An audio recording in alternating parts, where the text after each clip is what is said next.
सबको नमस्ते और थैंक यू कि आप सबने फिर आज मुझे ज्वाइन किया। अच्छी बात है कि सब जगह ठंड शुरू हो गई है और ठंड लग रही है। हमको कनाडा में तो लगी रही है ठंड, बाकी जगह भी लग रही है। अच्छी बात है। आइए स्टार्ट करते हैं। हमने सोचा हुआ था कि अब क्योंकि रिक्वेस्ट आई हुई थी तो स्वस्ति वाचन के मंत्रों पे बात करूंगा।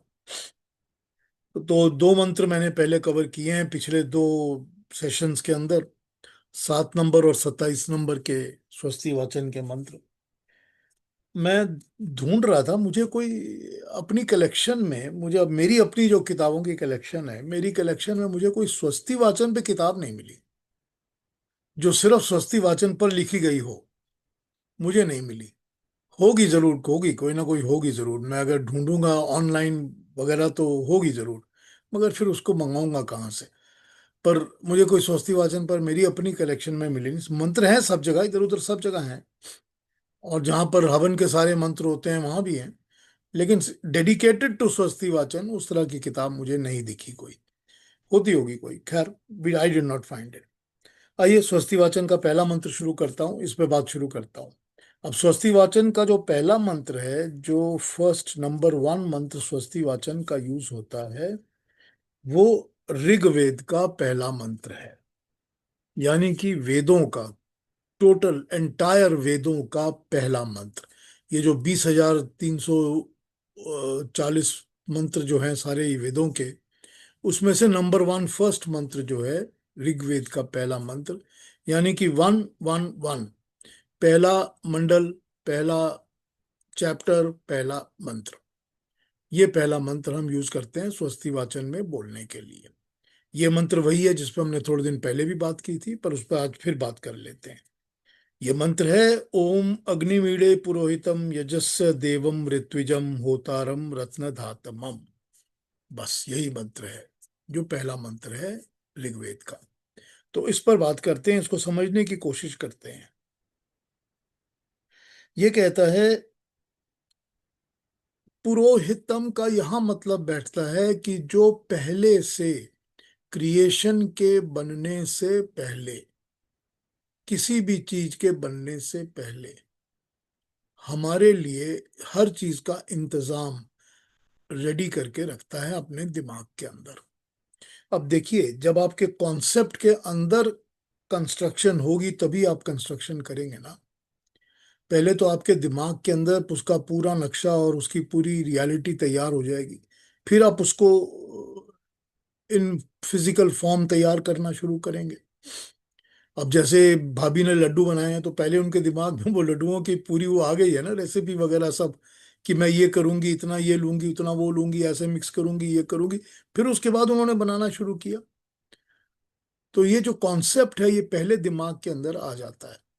तो वो जिसके दिमाग में पहले से ही क्रिएशन, पूरी की पूरी क्रिएशन उसके दिमाग में बन चुकी थी, ठीक, और वो हमारे फेवर में, यानी कि जितने भी जीने वाली प्राणी हैं, जो भी जिंदा रहने वाला प्राणी है, जो भी जिंदा रहता है, उसके हित में, उसके बेनिफिट के लिए, उसकी अच्छाई के लिए ही।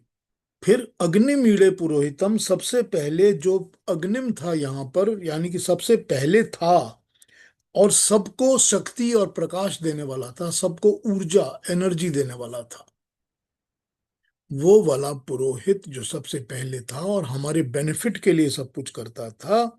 सब पदार्थों से पूर्व जीव मात्र के हित को करने वाला यजस्य देवम, सृष्टि प्रलय रूपी यज्ञ के संपादन, प्रकाशक, संचालक देव, ऋत्विजम, ऋतुओं के अनुसार कालक्रम के सब सुखदाता, होतारम, कर्म और भोग के लिए जीव को इंद्रिय, बुद्धि, शरीर, मन को देने वाला, रत्नधातमम, जीवों के लिए निर्मित सब अच्छे पदार्थ जिनको हम रत्न कहते हैं, परमात्मा ने दिए हैं। उस परमात्मा की स्तुति और उसका ज्ञान प्राप्त करने के लिए ही हमने इन मंत्रों को रचा है, ताकि आप उस परमात्मा का ज्ञान प्राप्त कर सकें। और वो क्या है वहां पर बताया आपको। पहले उन्होंने बताया कि वो परमात्मा जो कि क्रिएशन बनाता है, सृष्टि को बनाता है, उसका पालन करता है, और फिर सृष्टि में प्रलय भी लाता है। यानी कि रिसाइकल, विनाश भी करता है, दोबारा बनाने के लिए तैयार करता है उस परमात्मा के लिए, उसके गुणों के लिए। और वो अग्निम है, सबसे पहले चलता है और सबसे पहले एनर्जी सोर्स बना हुआ है। वही है जो जो जिसका तेज हर जगह फैलता है तो क्रिएशन बननी शुरू होती है। उसी का तेज है जो हमारे शरीर में आता है तो हमको प्राण मिलते हैं। उसी का तेज है जो हमारी आंखों में आता है तो हमको देखने की शक्ति मिलती है। उसी का तेज जब हमारी वाक में आता है तो हमको बातें करने की ताकत मिलती है। ये उसकी अग्नि है, उस परमात्मा की अग्नि एनर्जी है जो हर जगह हर तरह से काम करती है। और फिर ऋत्विजम के हिसाब से वो है जो कि हर चीज को नियम अनुसार तैयार करता है। मतलब ये है कि जब ठंड पड़नी है तो ठंड ही पड़नी है, जब गर्मी पड़नी है तो गर्मी पड़नी है। जब गर्मी में ये फल उगना है तो वो आम ही उगना है, और ठंड में आम ने नहीं उगना।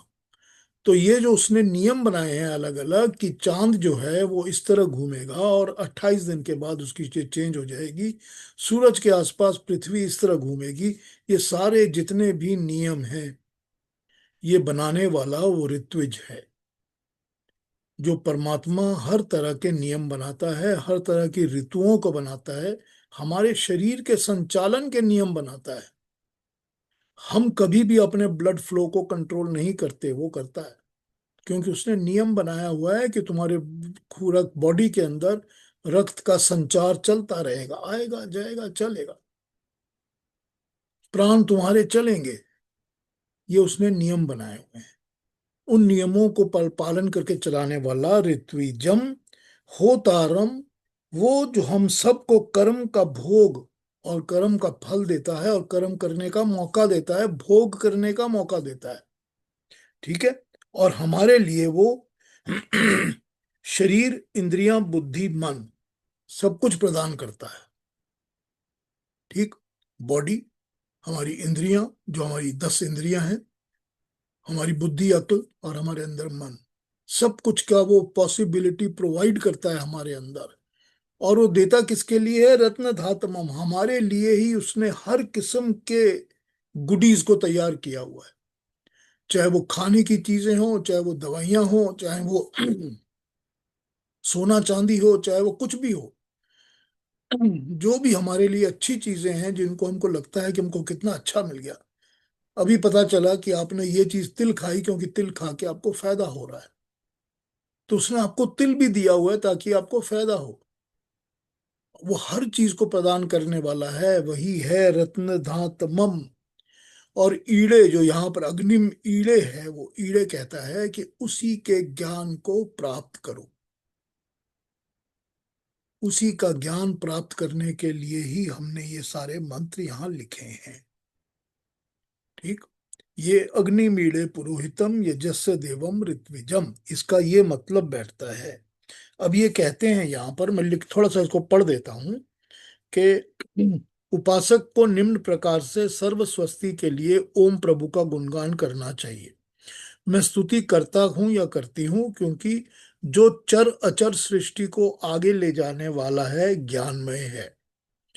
Moving and immoving, mobile and immobile, जो चल सकता है, जो चल नहीं सकता, यानी कि जड़ प्रकृति और हमारे जैसी कॉन्शियस प्रकृति, ये दोनों चीजों को, क्रिएशंस को आगे ले जाने वाला और ज्ञानमय, जिसमें सब चीजों का नॉलेज है।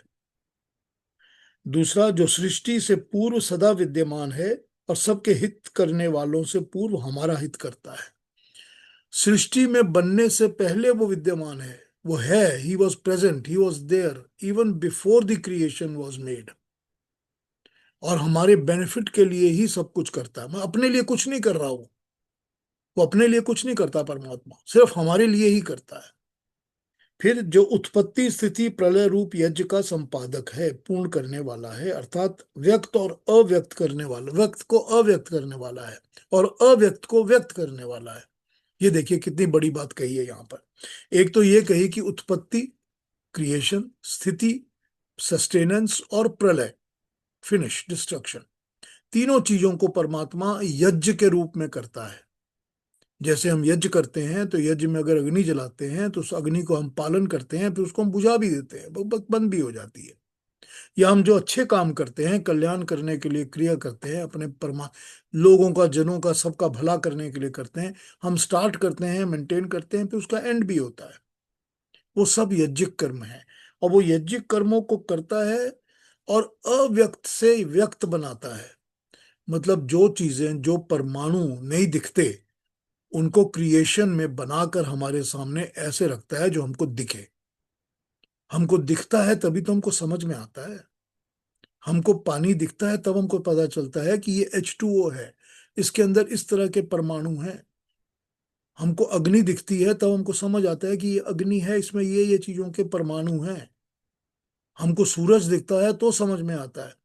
तो हमको वो अव्यक्त से व्यक्त करके दिखाता है ताकि हमको भी ज्ञान मिले।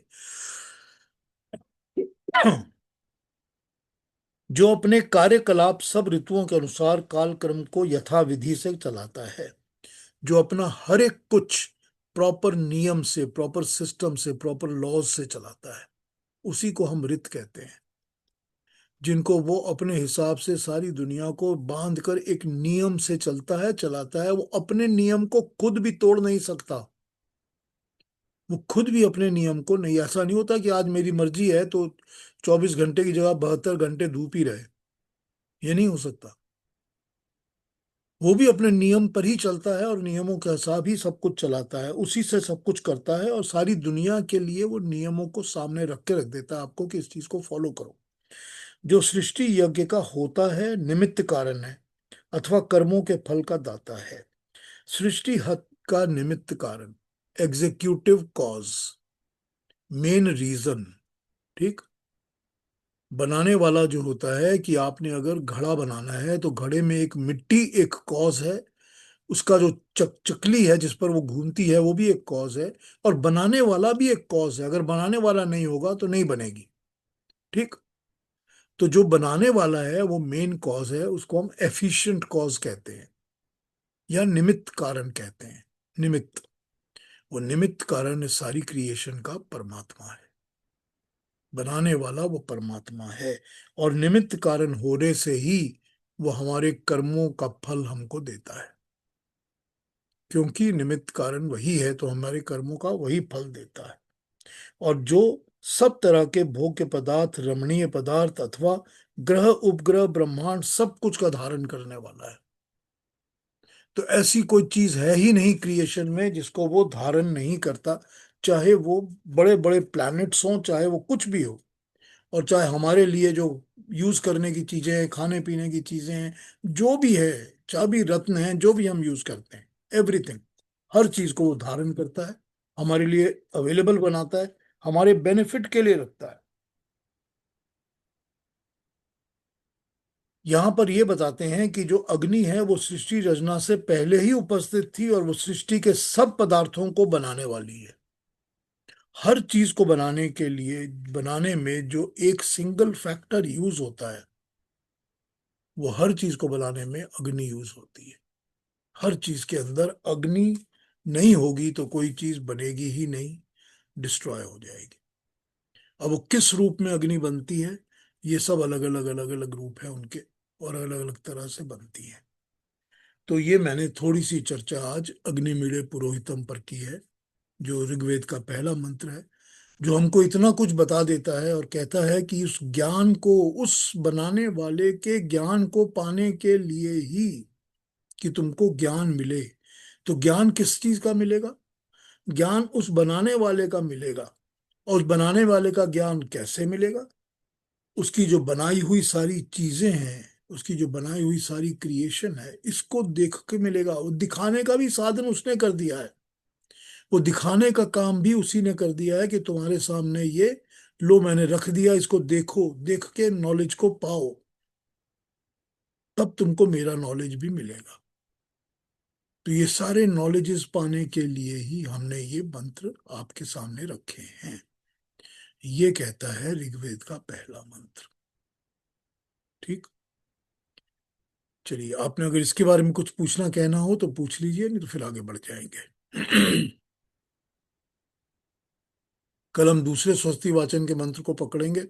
वो इसी चैप्टर का 9वां मंत्र है, यानी कि ऋग्वेद का 9वां मंत्र है।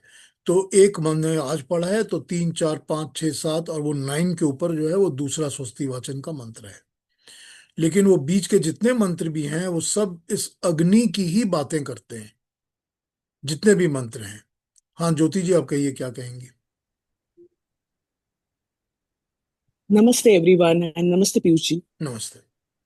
अच्छा, ये जो मंत्र पहला मंडल पहले चैप्टर फर्स्ट वर्स का जो ऋग्वेद का मंत्र जो स्वस्ति वाचन से आपने किया था, इट टोटली टॉक्स अबाउट अग्नि.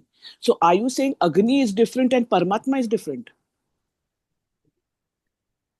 No, is my question. No, Agni is in Vedas, Agni is represented as परमात्मा।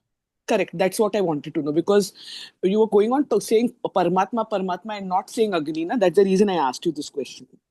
ठीक है, नहीं ओके. नहीं नहीं, अग्नि, अग्नि जो है ना वो वेदों में अग्रणी की तरह यूज होती है। करेक्ट करेक्ट, आई नो तो that, that's the reason I asked. या फिर ओके. वो वही है कि जो सोर्स भी है और जो एनर्जी खुद है। Correct so how correct.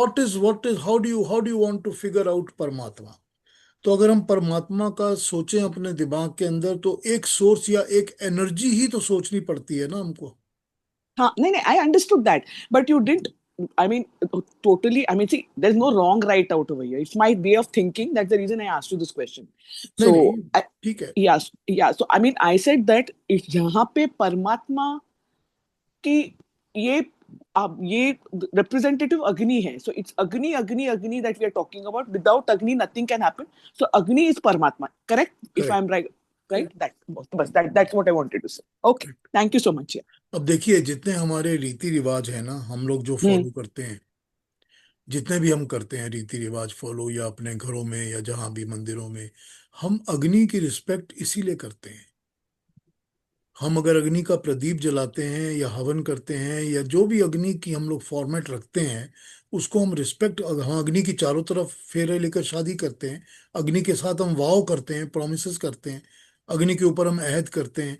तो हम जो भी अग्नि के साथ करते हैं वो करते इसलिए हैं क्योंकि हम अग्नि को प्योर परमात्मा का स्वरूप मानते हैं।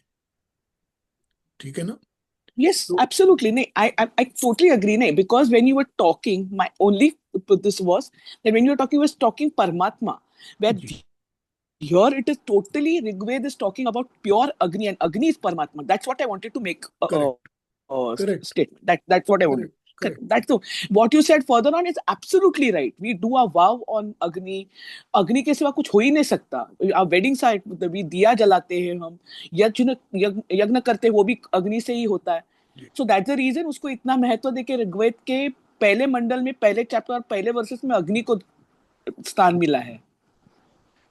लेकिन यहाँ फिर से. जब हम या. अग्नि को परमात्मा का स्वरूप समझते हैं, तो फिर उसके बाद हम उस एनर्जी को समझते हैं जो कि रेडियो एक्टिव भी है, और हर तरह की एनर्जी जो है वो सब Yeah, अग्नि yeah, है। that is further down all to of it. the knowledge. Yes, yes, correct. true. That's the तो वो further down to the knowledge. फिर वो Yes. भी है कि वो सब कुछ ही तो परमात्मा का दिया हुआ है ना, वो भी नहीं, परमात्मा का नहीं, I'm स्वरूप है। again coming back to the point that yes, Paramatma is one, but there is something called Agni, there is Vayu, there's, you know, correct. which are Paramatmas in itself. Is what my point was that. It is not that I'm not saying that ये नहीं है, नहीं नहीं, परमात्मा है. ठीक है, Yeah, इसमें that कोई my आर्ग्यूमेंट point was नहीं है। that. Yes. That's okay. नहीं नहीं. Yeah, I mean I agreed with what I'm agree with, but वेद में अग्नि को पहला स्थान मिला है means there has to be so much of importance to him. So, अग्नि itself, when you say अग्नि, अपने दिमाग में आना चाहिए कि ये परमात्मा है. That's my point that I wanted to make. ठीक बात। Yeah. Thank you so much. Yeah.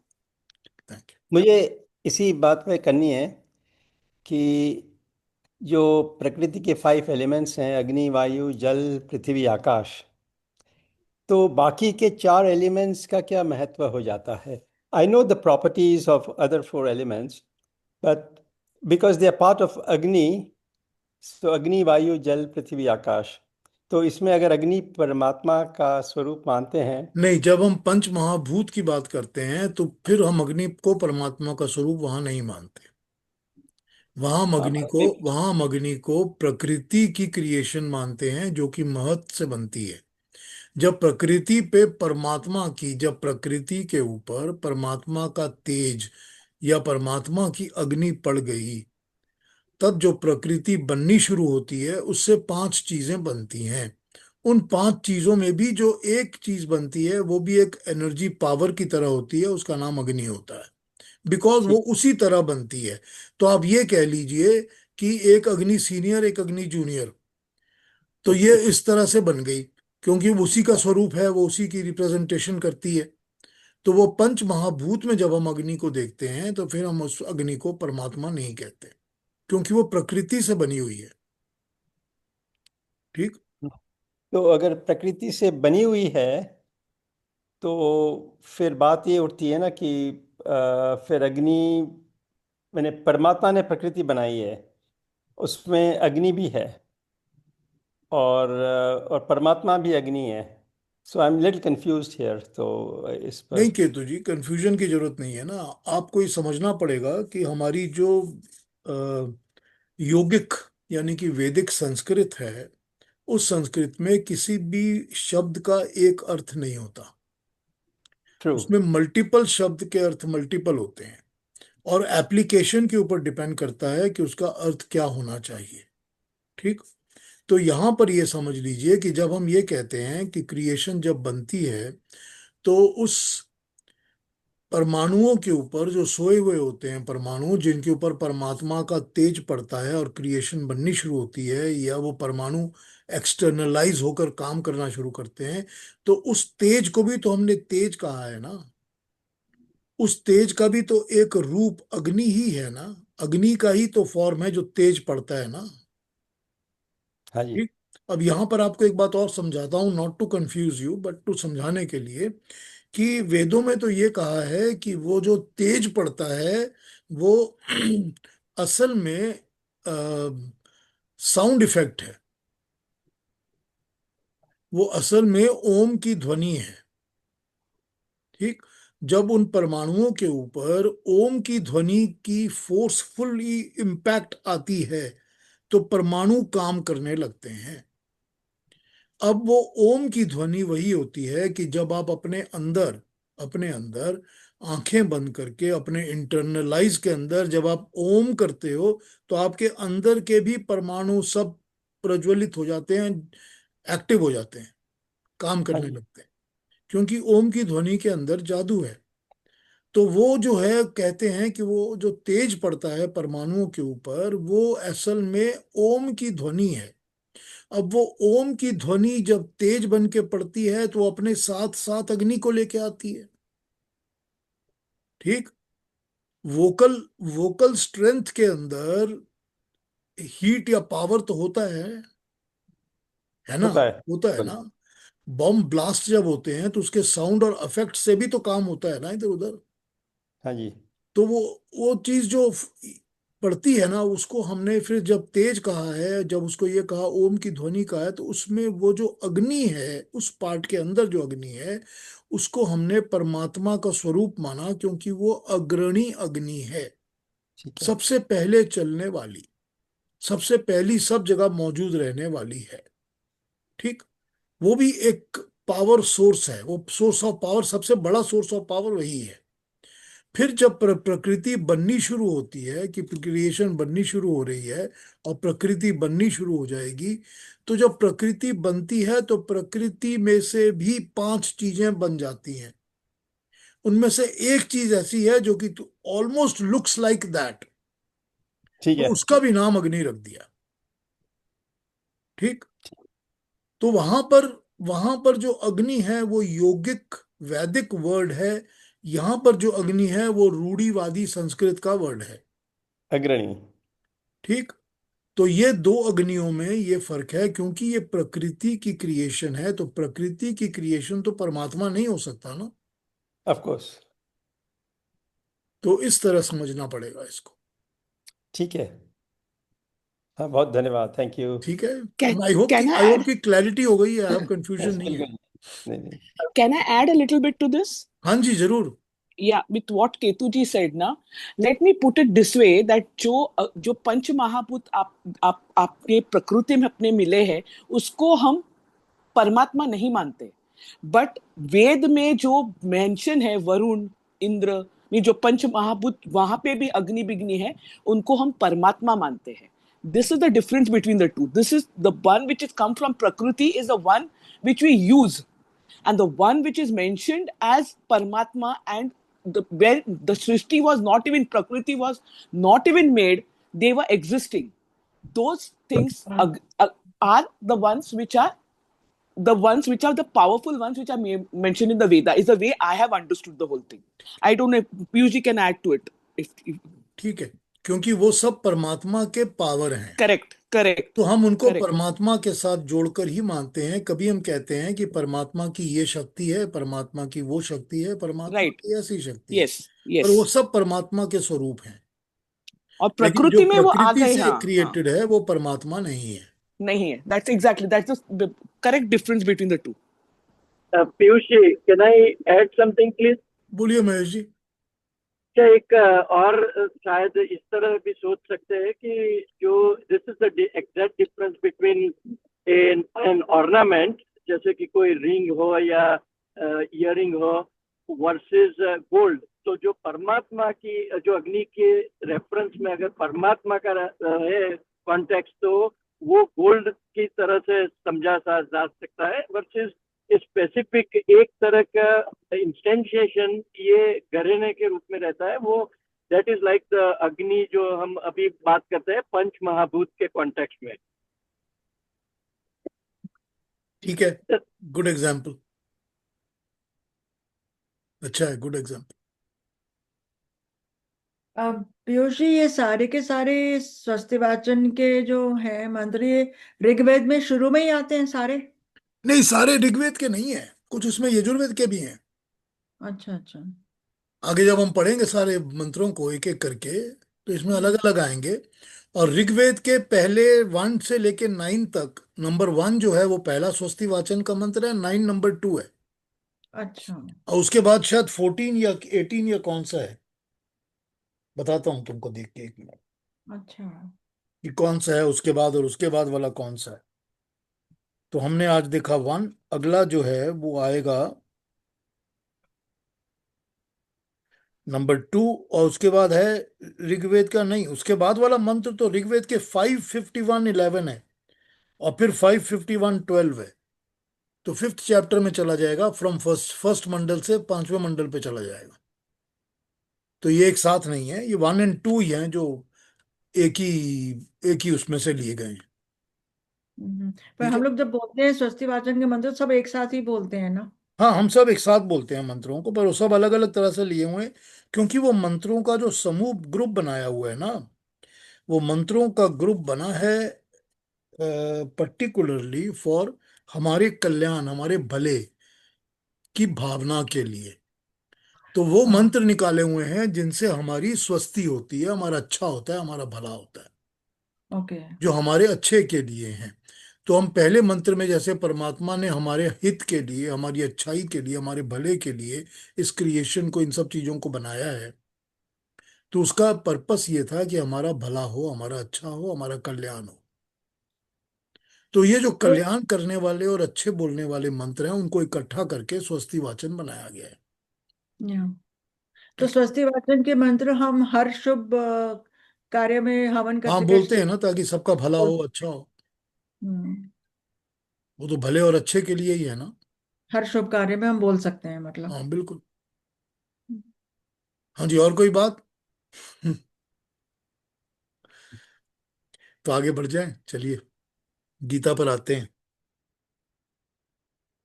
तो हमने गीता के लास्ट तक हमने क्या किया, नंबर 58 तक हमने कर लिया है। 58 के बाद अब हम 59 वगैरह पे आगे बढ़ेंगे। 58 में हमने एक चीज देखी है कि भगवान कृष्ण जो हैं वो 57 और 58 में हमको ये बताते हैं कि तू सब कर्मों को मुझे समर्पित कर दे, अपने चित्त के अंदर मुझको बैठा ले, मेरे जैसे चित्त वाला बन जा। और कैसे बन? बुद्धि योग से बन। और बुद्धि योग नंबर 57 में वो समझाते हैं कि बुद्धि योग से काम कर। बुद्धि की वो क्रिया जो जीवात्मा को प्रकृति से हटा के परमात्मा से जोड़ती है, वो जो बुद्धि जो परमात्मा से जोड़ती है, प्रकृति से हटाती है, परमात्मा में जोड़ती है, उसको इन्होंने यहां पर बुद्धि योग कहा। बुद्धि से जुड़ जाना या परमात्मा से जुड़ जाना, वो हो गया यहां पर बुद्धि योग। तो जब तू बुद्धि योग से काम लेगा तो तू मेरे जैसे मत चित होकर काम करेगा, और अगर तू नहीं करेगा तो तू अहंकार के कारण मेरी बात नहीं सुनेगा। तो यहां पर एक बात बड़ी क्लियर हो जाती है 57 58 तक आते आते, कि there are only two ways of working in this world, only two ways. या तो हम परमात्मा की तरह उसकी बात सुन के, उसके नियम से, उसके हिसाब से, उसके रितों को फॉलो करते करते उसके जैसे काम करें, और या अपने अहंकार से काम करें कि मैं करें, और या हम उसकी भक्ति करें और बोले कि मैं मच्चित हो गया तेरे जैसे, जो तू कहेगा वही करूंगा। बस ये दो तरीके हैं, और कोई तरीका ही नहीं है। फिर ये कहते हैं कि जो कुछ कहा जा रहा है वो इसलिए कहा जा रहा है कि या तो हम परमात्मा की बात समझ के काम करेंगे, और या हम अहंकार से काम करेंगे। हम परमात्मा के विधि विधान में अहंकार के कारण ही हस्तक्षेप करने की सोचते हैं। वो जो उसका चल रहा है सिस्टम, जो उसने सारी दुनिया में बनाया हुआ है, लॉज नियम, उनको हम तोड़ते या उनको हम खराब ही इसीलिए करते हैं क्योंकि हमारे अंदर अहंकार होता है, क्योंकि हमारे अंदर हमारा अहम होता है, ईगो होती है। हम समझते हैं हम ये कर सकते हैं, वो कर सकते हैं, हम उसके नियमों के विरुद्ध, उसके नियमों के अगेंस्ट जाते हैं। तो उसको इन्होंने कहा कि या तो तू अहंकार का काम करेगा और या तू मेरी सुनेगा, और अहंकार से काम करेगा तो तेरा विनष्ट हो जाएगा। ये उन्होंने लास्ट में कहा 58 में, कि ये तेरा, अगर तू अहंकार से काम करेगा तो श्रोष्यसी विनक्ष्यसी, तू विनाश की तरफ चला जाएगा, तेरा विनाश हो जाएगा अगर तू अहंकार से काम करेगा। अब विनाश कैसे होगा, वो पहले समझा चुके हैं हमारे को कि विनाश किस तरह होता है। तो विनाश ये तो है नहीं कि उसका शरीर जल जाएगा, मर जाएगा या कुछ और, क्योंकि हर शरीर ने मरना है, हर एक शरीर ने जो पैदा हुआ है उसने मरना है। तो विनाश की बात तो वो इस तरह करते नहीं कि तेरा विनाश हो जाएगा मतलब कि तेरा शरीर का नाश हो जाएगा, क्योंकि शरीर तो नाश होगा ही होगा। जब वो विनाश की बात करते हैं या विनष्ट की बात करते हैं तो ये कहते हैं कि तेरा आत्मा का नाश हो जाएगा, यानी आत्मा के अंदर ऐसी संस्कार पड़ जाएंगे कि तू फिर इन चीजों को, ज्ञान को पाने लायक ही नहीं रहेगा। तो देखिए, देखिए अब मैं फिर वही यूज करूंगा, अपने आसपास, अपने भाई बहन बंधु में, अपने दोस्तों में, अपने यारों में, अपने आस पड़ोस में लोगों में देखिए, कितने लोग हैं जो परमात्मा का सही ज्ञान पाने के लिए थोड़ी सी भी कोशिश करते हैं, या जिनको अंदर कुछ जरा भी दिन में दिल में होता है। देखिए, क्योंकि वो सब विनष्ट लोग हैं, वो सब ऐसे लोग हैं जिनके आत्मा के अंदर ज्ञान प्राप्ति की भावना मर चुकी है, उन्होंने मारी हुई है, उन्होंने खत्म कर दी है उस भावना को। क्यों खत्म कर दी? क्योंकि परमात्मा कहता है कि जब तुम मुझको फॉलो नहीं करोगे तो तुम्हारा अहंकार तुमको नष्ट कर देगा। तो अहंकार क्या है? वही है ना, मैंने तो ये नहीं करना, ये कहा जा रहा है कि मुझे ऐसा करना चाहिए, मैंने तो नहीं करना। मेरे माँ बाप ने कहा था बेटा पढ़ लो, थोड़ा पढ़ाई कर लो, मैंने तो नहीं करनी, क्यों करूं? तो क्यों? क्योंकि उन्होंने कहा था तेरा भला होगा, तो वही तो भला नहीं हुआ ना जब नहीं किया तो। लेकिन हमको समझ में नहीं आती ये बात, तो यही विनाश है, यही विनाश है। और जब विनाश और विनष्ट की तरफ कोई आत्मा लगी रहेंगी, एक जन्म दो जन्म, तो फिर वही बात, why should you be given a human life? Why? फिर मानव या मनुष्य या इंसान का जन्म क्यों मिलेगा? क्योंकि डिजर्व ही नहीं करते हो।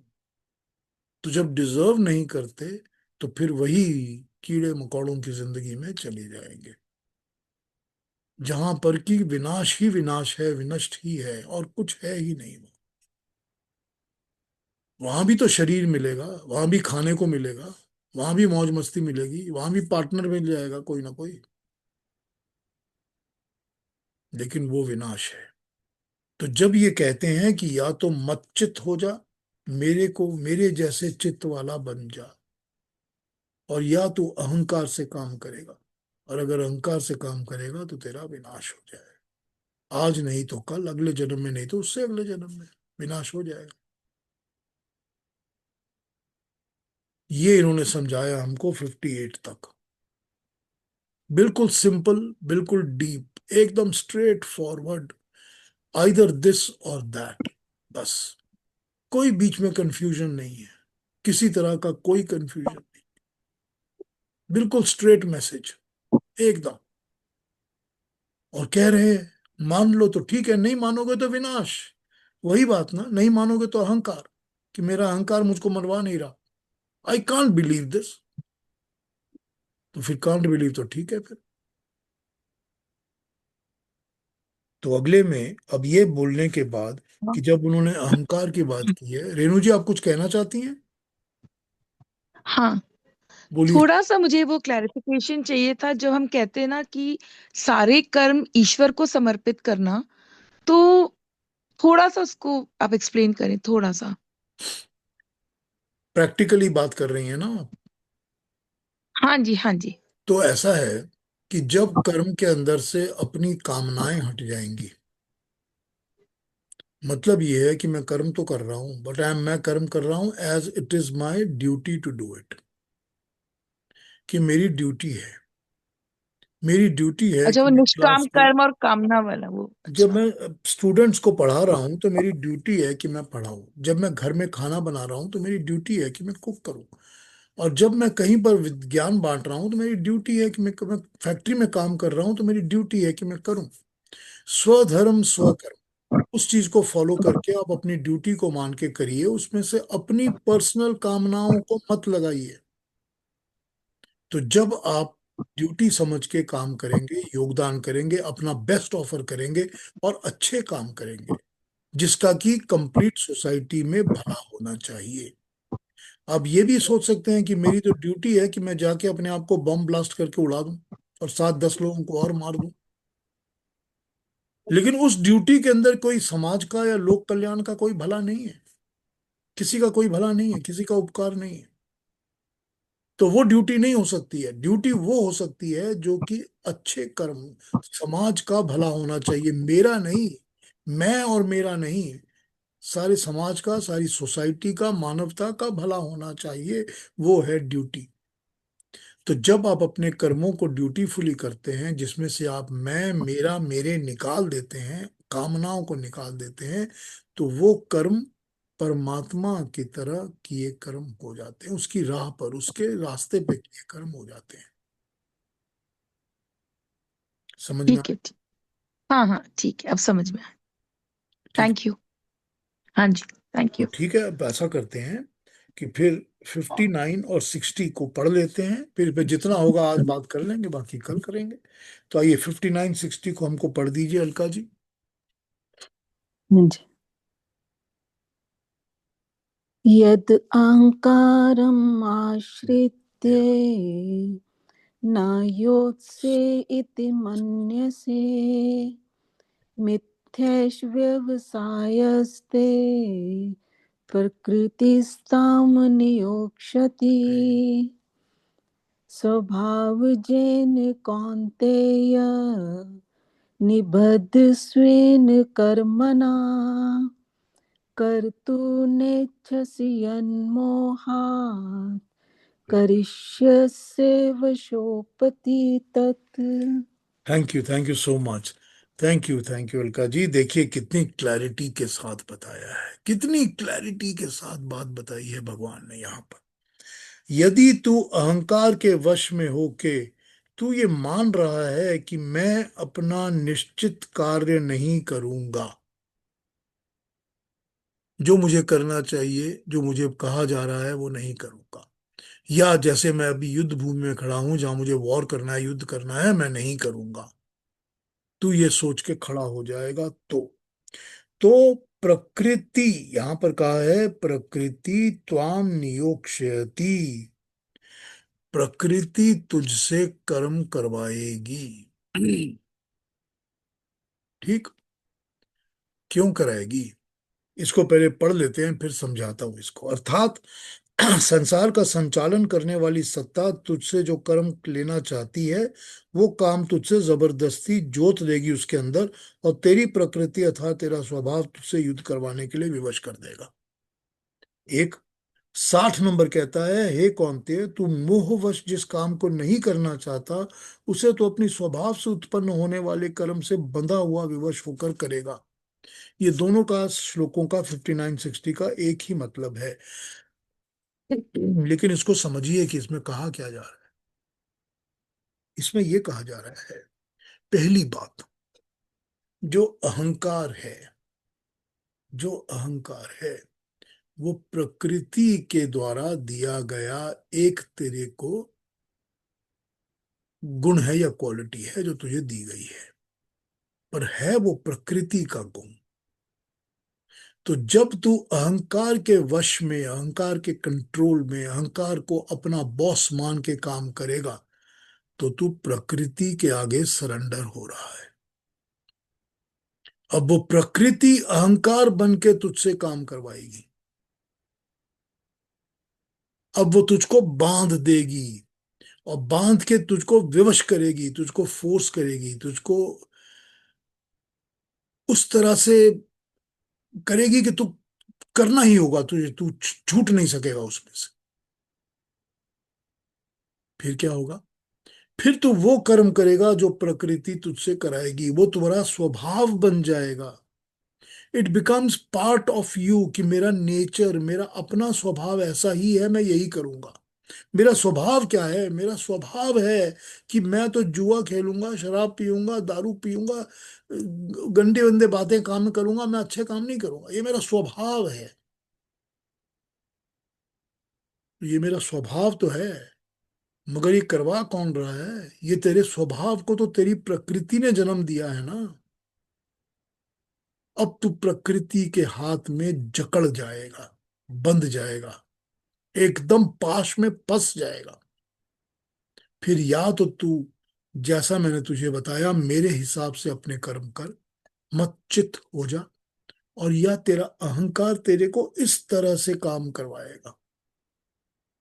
क्योंकि ये अहंकार प्रकृति के द्वारा जन्म दिया गया ही तो एक एलिमेंट है, पार्ट ऑफ द प्रकृति है।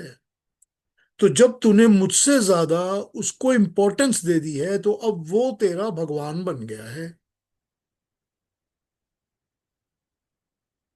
ठीक, तो जब वो भगवान बन गया है, तो तू उसी की भक्ति करेगा, तू उसी का काम करेगा जो वो बताएगा तेरे को।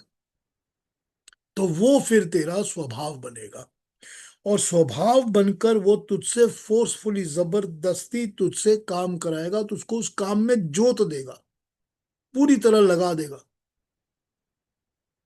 जैसे हल में बंध जाने के बाद बैल के कंधे के ऊपर जब हल लग जाता है और पीछे से डंडा लगता है, तो वो जुट जाता है उसमें, उसको करना ही पड़ता है, चाहे अच्छा लगे या ना लगे। अब उसके पास कोई और उपाय नहीं रहता।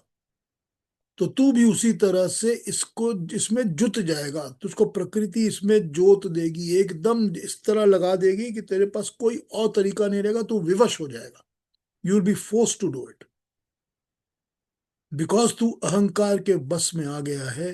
तो अहंकार तुझसे इसी तरह काम कराएगा। ठीक, 59, इसमें बड़े इंपॉर्टेंट वर्ड्स जो हैं वो यही हैं। वो कहते हैं, प्रकृति त्वाम नियोक्ष्यति, प्रकृति तुझसे काम करवाएगी, तुझको काम में लगा देगी, अपने कर्मों में लगा देगी, क्योंकि तू मिथ्या, मिथ्या एष व्यवसाय, सारा झूठ, सारी गलत, सारी सारे के सारी उन चीजों में लगाएगी जिसका अल्टीमेटली कोई फायदा नहीं होगा। वो तुझे कहीं ले जाने वाली चीजें नहीं है, वो कहीं तुझे लेके नहीं जाएंगी, वो तुझे परमात्मा का स्वरूप नहीं दिखाएंगी, ज्ञान नहीं दिखाएंगी। वो सब मिथ्या वाली बातें होंगी जो तुझको ऐसी ही चीजें दिखाएंगी जिसकी की प्रकृति तेरे को फोर्स करके जिसमें लगाएगी। सो ज्ञान तुझको नहीं मिलेगा, कर्म तेरे वो हो जाएंगे जो प्रकृति तुझसे कराएगी, स्वरूप तेरा वही हो जाएगा जो तुझे अहंकार अंधकार में लेके जाएगा, मिथ्या ज्ञान की तरफ लेके जाएगा, गलत चीजों की तरफ लेके जाएगा। हे कौन्ते, मोहवश जिस काम को नहीं करना चाहता उसे तो अपने स्वभाव से उत्पन्न होने वाले कर्म से बंधा हुआ विवश करेगा। अभी जो तो ये सोच रहा है कि मैं अपने भाइयों को, अपने बंधुओं को, अपने ताऊ को, अपने पितामह को के साथ मैं लड़ाई नहीं कर सकता क्योंकि मुझको उन पर मोह आ रहा है। आज तो मोह आ रहा है ना, फिर वो प्रकृति ही तुझे फोर्स करेगी कि तू उनके वही काम करेगा जो तू आज मना कर रहा है। तू you'll be forced into it। फिर तेरा अपना मन नहीं रह जाएगा, फिर तू उसमें फोर्स्ड हो जाएगा, फिर तू गुलाम बन जाएगा प्रकृति का और वही करेगा जो प्रकृति तुझसे कराएगी। तो ये 59-60 ने हमको अभी तक ये बताया है। अब इसमें दूसरी ट्रांसलेशंस को मैं आज पढ़ूं या आज आप लोग कुछ पूछना चाहते हो तो फिर बाकी जितनी भी ट्रांसलेशंस है वो मैं सुबह पढ़ दूंगा कल। अगर इसके बारे में जो अभी बताया है आपको कुछ पूछना चाहते हो तो पूछ सकते हो, लेकिन बहुत ही डीप, बहुत ही सिंपल और डीप कोनोटेशन है इस एक श्लोक की 59 की, कि जब अहंकार से हम काम लेते हैं तो वो अहंकार जो है वो प्रकृति हमारा स्वभाव बन जाता है। फिर हमको वो अहंकार ही हमसे फोर्सफुली काम करवाता है जो भी हम करते हैं। फिर हम उसके वश में आ जाते हैं, हमारा अपना कंट्रोल नष्ट हो जाता है। और जब हमारा कंट्रोल खत्म हो जाता है तो हम अपने विनाश की तरफ ही बढ़ रहे होते हैं। कॉन्सेप्ट समझ में आ गया है? नहीं आ गया है तो मैं फिर समझा सकता हूं इस बात को। हाँ जी, कुछ कहना है, कुछ पूछना है? योशी, हाँ जी। ये ऑब्सेसिव कंपल्सिव हो जाता है ना? हाँ, कंपल्सिव हो जाता है ना, वो कंपल्सिव मालूम होता है कि नहीं करना चाहिए, फिर भी ऑब्सेशन हो जाता है। वही है ना कि जब ये आदत पड़ गई है कि मुझे शाम को शराब पीनी पीनी है तो फिर वो कंपल्सिव हो जाती है ना, फिर बिना पिए रहा नहीं जाता। फिर वो पता है मेरे को कि मैं गलत काम कर रहा हूँ, कि मैं पैसे भी बर्बाद कर रहा हूँ, अपना दिमाग भी खराब कर रहा हूँ, घर में भी प्रॉब्लम्स क्रिएट कर रहा हूँ, लेकिन कंपल्शन, फिर वो कंपल्सिव हो जाती है। हर चीज उसी तरह हो जाती है, हर चीज का नशा चढ़ जाता है। मुझको अगर कंट्रोल का नशा चढ़ गया कि मैं तो जी बस मैं हूं, मेरी सब बात सुनेंगे जिस भी सर्कल में बैठा हूं मैं, तो कंट्रोल का भी तो एक नशा है ना, वो भी कंपल्सिव हो जाता है ना। इतना और डाला, हर चीज का कंपल्सिव हो जाती है। और इतना और डाला, इतना जिस बात की ऑब्सेशन हो जाती है वो कंपल्शन क्रिएट कर देती है, हर बात की। हाँ जी। हाँ ज्योति जी, क्या कहेंगी? My way of understanding is a little bit different. I'm just absorbing it. So मैं इसके लिए पूछ रही हूँ इस बात के लिए। यहाँ पे कौन्तेय मीन्स अर्जुन को अहंकार तो था ही नहीं. He didn't have अहंकार at all. That's the reason he was not ready to fight. But what I feel through this slok is that भगवान उनको बता रहे हैं कि अपना अहंकार या अपना तो अभी इनके साथ फाइट नहीं करेगा तो उनके अहंकारों की वजह से you will become exactly what you don't want to be, is what I felt is the श्लोक trying to say. Is it correct or is it wrong? नहीं ज्योति जी, जो आपने कहा है वो in relevance to the happening on the war field हाँ हाँ. वो समझ में आ सकती है, लेकिन आपको ये मानना पड़ेगा कि अहंकार जो है वो तो अर्जुन के अंदर है ही, तभी तो रोक रहा है ना अपने आप को।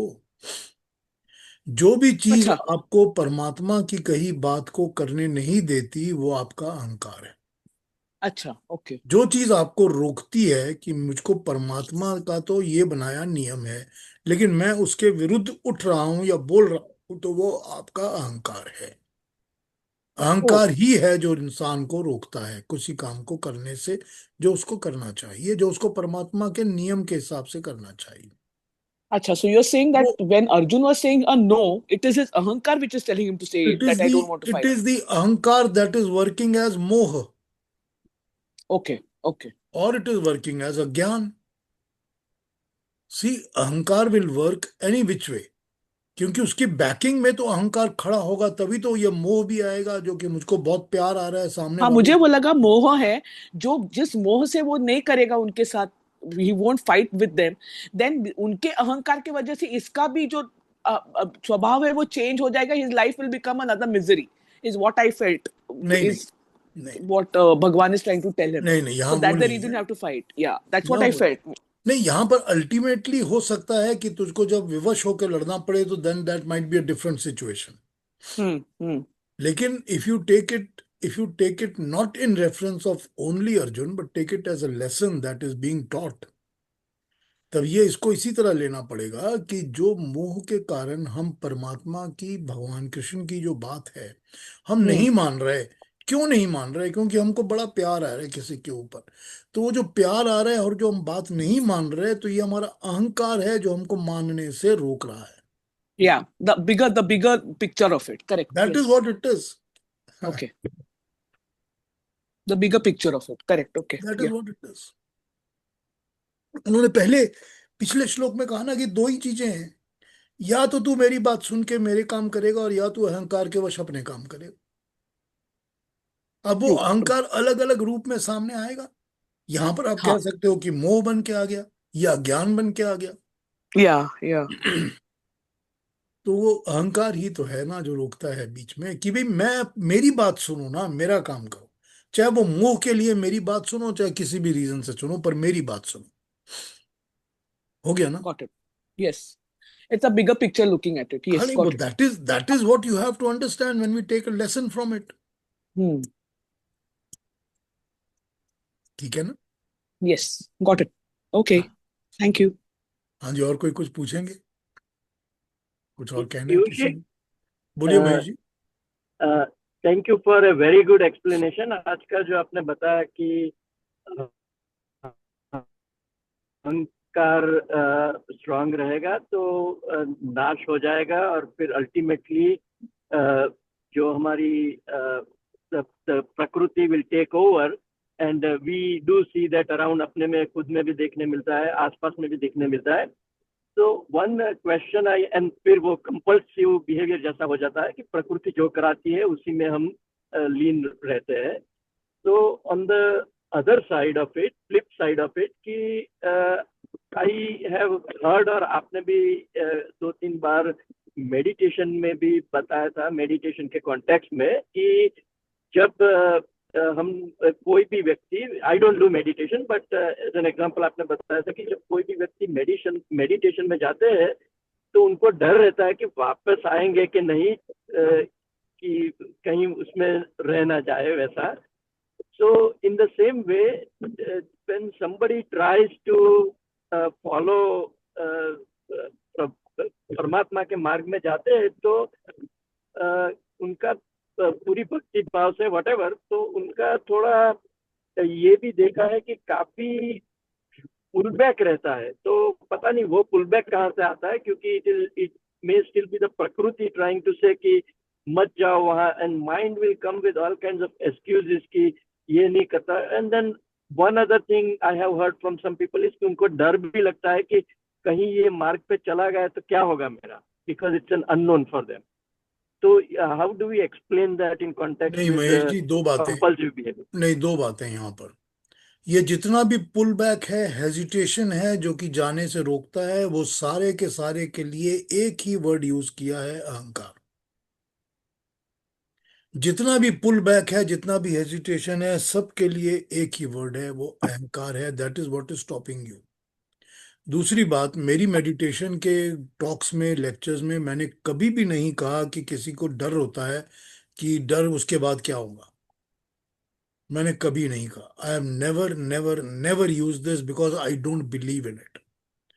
जो इंसान मेडिटेशन अटेम्प्ट करता है, उसको लगता है कि मेरा पूरा ध्यान लग गया, उसको डर तो होता ही नहीं है। अगर वो डर वाला इंसान है तो वो मेडिटेशन में जा ही नहीं सकता। फिर वो मेडिटेशन में जो उनको रोकता है, वो डर भी उसका अहंकार है। वो भी उसका अहंकार है जो कि डर बन के रोक रहा है उसको। तो अगर वो डर बन के उसको रोक रहा है, तो give it off and start using the worldly worldly way, और दुनिया के मजे मारो। इंजॉय करो, बट वो तुम्हारे लिए नहीं है फिर मेडिटेशन। क्योंकि जो इंसान समाधि में जाता है, मेडिटेशन में जाता है और बैठ के उस चीज की कोशिश करता है, उसको कोई डर नहीं होता, होना ही नहीं चाहिए, सवाल ही नहीं पैदा होता डर का। मेरे दिमाग में, मेरे पर्सनल माइंड में, या मुझे ये पता है कि मेरी अपनी वाइफ के माइंड में डर नाम की चीज तो कभी आई ही नहीं है। नॉट इवन लेश मात्र, नॉट इवन अ डॉट, कभी नहीं। इनफैक्ट खुशी और कॉन्फिडेंस आती है कि अरे कितना अच्छा होगा, कितना मजा आएगा। वो खुशी आती है अंदर से कि it is going to be a fantastic pleasant experience. और कॉन्फिडेंस आता है कि yes, we should be able to do it. डर तो होता ही नहीं है। तो ये जो डर आपने कहा है, या पुल बैक आपने कहा है, या हेजिटेशन की बात की है, ये सारा ही सारा कुछ अहंकार है। अलग अलग नामों से वो अहंकार है जो रोक रहा है हमको। डर Yes, so किस बात का? thank बताइए। you, Piyush ji. And again, big apologies. I have not heard आपके meditation के session मैंने नहीं सुना है। थोड़ा मेरी misunderstanding होगी, नहीं, गलती कोई में। बात नहीं। I took a very small example कि जब कोई 30 minutes या 35 मिनट चला गया meditation में, तो they were worried कि वापस आएंगे कि नहीं। So that was an individualized experience, कोई share करता होगा शायद। But I did not mean to imply कि आपने बताया। So really sorry for that, क्योंकि मैंने आपका अभी सुना नहीं है। I want to go there.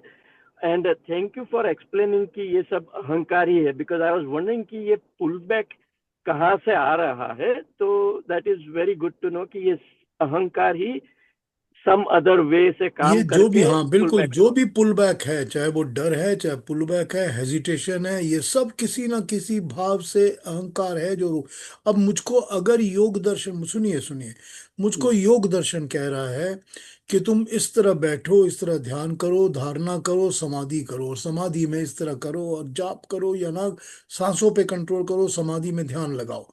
तो या तो मैं उसकी बात सुन के समाधि कर रहा हूं, या अपने अंदर से बोल रहा हूं नहीं मुझे डर लग रहा है, पता नहीं क्या होगा। तो हो गई ना बात कि या तो मैं उसकी बात सुन रहा हूं, या मैं उसकी बात क्यों नहीं सुन रहा हूं, क्योंकि मैं अपनी सुन रहा हूं। अपनी क्यों सुन रहा हूं? क्योंकि मेरा अहंकार है। हाँ हो गया क्लियर? हाँ, नहीं तो बहुत बस वही, बढ़िया था। थैंक यू वही पीयूष फैक्टर जी। आ गया ना यहाँ पर। फैक्टर तो वही आ गया ना। तो ये तो वही बात हुई ना कि याद वो अलग अलग नामों से, कभी अज्ञान से, कभी डर से, कभी किसी चीज से, कभी किसी और अट्रैक्शन से, वो अहंकार है जो रोक रहा है नहीं, कि thank you Piyush ji, thank you. No worries. ठीक है, कोई और बात? बहुत ही अच्छा हुआ आज पीयूष जी। थैंक यू इंदिरा बहन, थैंक यू। कल मेडिटेशन में कोई जाके वापस आए नहीं तो इससे अच्छी तो बात हो ही नहीं सकती। और क्या हो सकती है? अरे वो तो परमात्मा की प्राप्ति है। मैं बिल्कुल। पर वो तो परमात्मा के पास पहुंच गया। और क्या, फिर वो परमात्मा की प्राप्ति है, और क्या चाहिए? तो उसमें डर कैसा फिर? नहीं तो किस चीज आनंद का ही डर? आता है, मेडिटेशन में तो आनंद ही आनंद है। आनंद ही उसी को आनंद है। पाने मेडि के लिए तो करते हैं और उसके मेडिटेशन में बाद आनंद ही चले आनंद जाएं तो। है। बिल्कुल बिल्कुल। मुझे उसमें एक मन बात लग जाए तो और पूछनी क्या है। चाहिए। मुझे एक तो बात पूछनी है। हाँ हाँ। योग दर्शन का मीनिंग क्या है डिटेल में? योग दर्शन। अरे, अभी आपके पास टाइम नहीं है, कल बता दिएगा। योग दर्शन का मीनिंग, योग का मतलब है किसी भी चीज के साथ जुड़ जाना। ठीक। और जब हम योग दर्शन में योग की बात करते हैं तो उसका मतलब होता है कि हम परमात्मा से जुड़ने की क्रिया की बात कर रहे हैं। कि जब हमारी आत्मा, हमारा शरीर जो हम जन्म लेते हैं, मनुष्य जो होता है, इसको परमात्मा से कैसे जुड़ना है, उसको कहा यहां पर योग। ठीक। और दर्शन का मतलब होता है कि जो चीज हमको दिखाई दे। तो दिखाई दे का मतलब होता है कि उसका हमको ज्ञान मिले या नॉलेज मिले। हमको जो चीज सामने आंखों के दिखती है, आप हमको दिख रही हैं, तो आपका हमको नॉलेज हो रहा है कि ये शक्ल है इनकी, ये ऐसे है, ये बैकग्राउंड है, ये जूम पर है, तो ये इनका नाम है। ये जो नॉलेज है, ये मुझको आपको देखने से हो रहा है। ठीक। तो दर्शन का मतलब है वो वाली फिलॉसफी, वो ज्ञान जो महसूस हो। हमारी आंखें खोलता है, जो हमको कोई चीज दिखाता है। तो वो वाला नॉलेज जो हमको परमात्मा से मिलने का रास्ता दिखाता है, वो जो हमको दर्शन देता है कि हम परमात्मा से कैसे मिलें, वो वाला नॉलेज जो हमारी आंखें खोल के हमको दिखाएगा, उसको उसका नाम है योग दर्शन। ठीक है, समझ में आ रहा है? जी। तो दर्शन जो वर्ड है ना हमारे इसमें, वो फिलॉसफी के लिए तो यूज होता ही है कि फिलॉसफी है, लेकिन फिलॉसफी वही है जो हमारा को नॉलेज देती है, किसी भी चीज का नॉलेज देती है, हमारी आंखें खोल देती है। हमारी आंखें खोलती है तो ही हमको सामने दिखता है। इस तरह दिखता है जैसे कि वो नॉलेज हमारे सामने उतर कर आ गया, तो हमको दिखने लग गया। तो दिमाग, अक्ल की आंखों से दिखेगा, ब्रेन की आंखों से दिखेगा, शरीर की आंखों से नहीं दिखेगा। तो बात एक ही है कि वो दर्शन हो रहे हैं उसके, तो वो उसको कह रहा हम है। दर्शन कहते हैं फिलॉसफी में। ठीक है, ठीक है, बहुत अच्छा। चलिए कल मिलें फिर। तो जी। कल ये 59-60 पे कैरी ऑन करूंगा, क्योंकि बाकी ट्रांसलेशंस मैंने अभी नहीं पढ़ी हैं, तो उनको भी पढ़ लेंगे, और फिर इस पर अगर और एक्सप्लेनेशन चाहिए हो तो फिर बताऊंगा, और भी कुछ समझना हो तो भी समझाऊंगा इसके ऊपर। ठीक है, ये लास्ट चैप्टर ठीक है। भगवान कृष्ण का चल रहा है, और लास्ट चैप्टर में वो बड़ी गूढ़ बातें कर रहे हैं, बहुत ही डीप बातें कर रहे हैं वो। ये बात को अगर अगर हम लोग, हम इंसान, मैं आप जितने भी हम लोग इंसान हैं, अगर इस बात को बिल्कुल सिंपली इसी तरह समझ जाएं, जैसा अभी महेश जी ने हमारे सामने पुट किया था, कि जो भी हेजिटेशन, जो भी पुल बैक, जो भी डर, जो भी स्टॉप करता है हमको, वो सारा स्टॉप इसलिए होता है क्योंकि वो हमारे अंदर अहंकार है। और अहंकार क्या है? अहंकार प्रकृति के द्वारा जन्म की गई एक चीज है। ये प्रिंसिपल समझ में आ जाए दिमाग के अंदर ना, तो हमारी सारी अड़चने, प्रॉब्लम्स खत्म हो जाएंगी। हम उसके रास्ते पे चलने से कभी सोचेंगे भी नहीं, हमारे दिमाग में आएगा ही नहीं कुछ कि कुछ और करना चाहिए, अगर ये छोटा सा प्रिंसिपल समझ में आ जाए हमारे दिमाग में। चलिए फिर कल बात करते हैं, और भी इसको समझाएंगे। तो सबको नमस्कार। नमस्ते। अपना अपना सबको ध्यान नमस्ते। नमस्कार जी। रखिए। Thank you. नमस्ते। सबको कल नमस्ते राम मिलेंगे। राम जी। नमस्ते।